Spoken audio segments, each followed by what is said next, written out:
All right, so where to start? This is the Kyosho MiniZ, the Toyota 4runner edition 4x4 crawler. It's got the nice stock, mostly plastic, somewhat metal parts.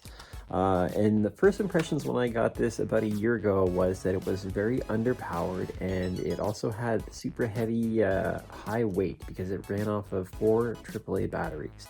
And it basically put the weight right around the engine block and transmission of like where it would be traditionally in the car, which is cool for realism, but was not good for crawling. So I did a few different modifications, and we'll get into those in a second, but you'll also see on the front here, or on the side here, we got some new tires. These are the Axial tires that go on the SCX 24 series. And one of the other things that you do need to know about the Kyoshos is that they have special hubs that you have to buy an adapter for, or you have to buy a special proprietary adapters from Kyosho. But you can get ones that are 3D printed from some guys online for about 15 bucks, which are pretty good. So I suggest that if you are going to get some new tires, and then they will make you compatible with all of the standard stuff for the 124 series kind of stuff.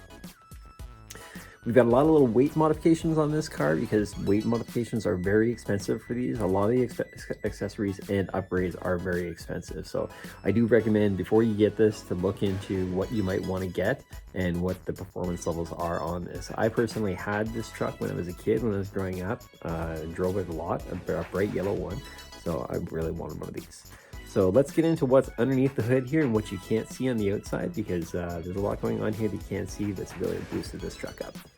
Another really cool feature this truck comes with is it does have the slots ready for the LEDs. You have to put your own LEDs in, but once you get them in there, they are very nice. Gives it a really nice realism for it. One thing I did want to show before we go on is this is the tire setup that I have set up right now, but this is the stock tire that comes with it. So you can see it's just like a road slick. Compared to this, it's really pathetic. So that is what comes stock on it out of the box, and it's pretty slick. It's pretty traction. It's got some nice traction. The compound is a quite nice compound. It's got nice little compression. There's no foam inside, but like that tread is just, you know, could be desired of. Anyways, moving on.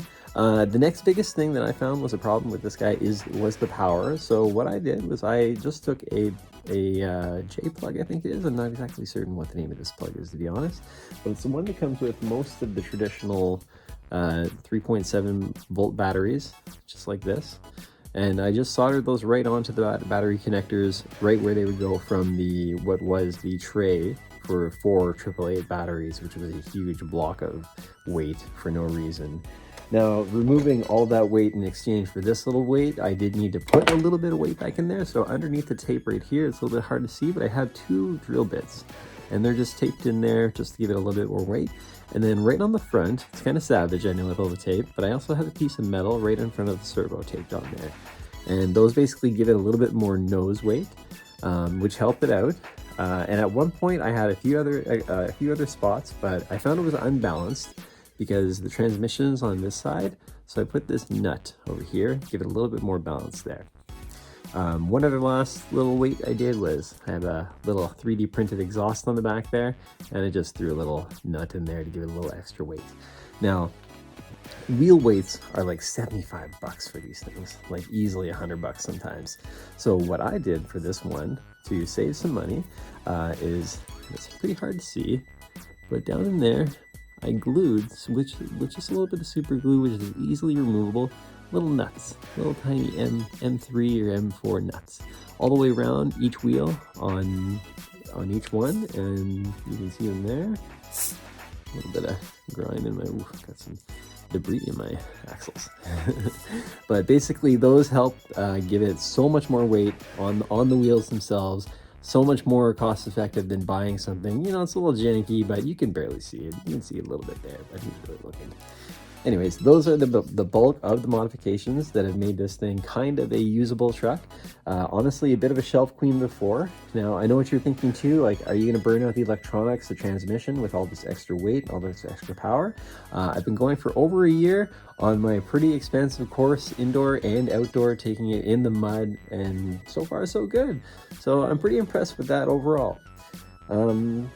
Yeah, so let's get to when we're driving. And I just wanted to show the truck back together with all the modifications. Can't really see anything, looks pretty good. Looks pretty real. All right, let's get decent driving.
Not so bad for a little shelf queen with a little bit of upgrades.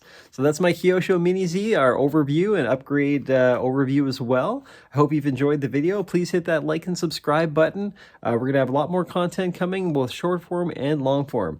Thanks again, everybody.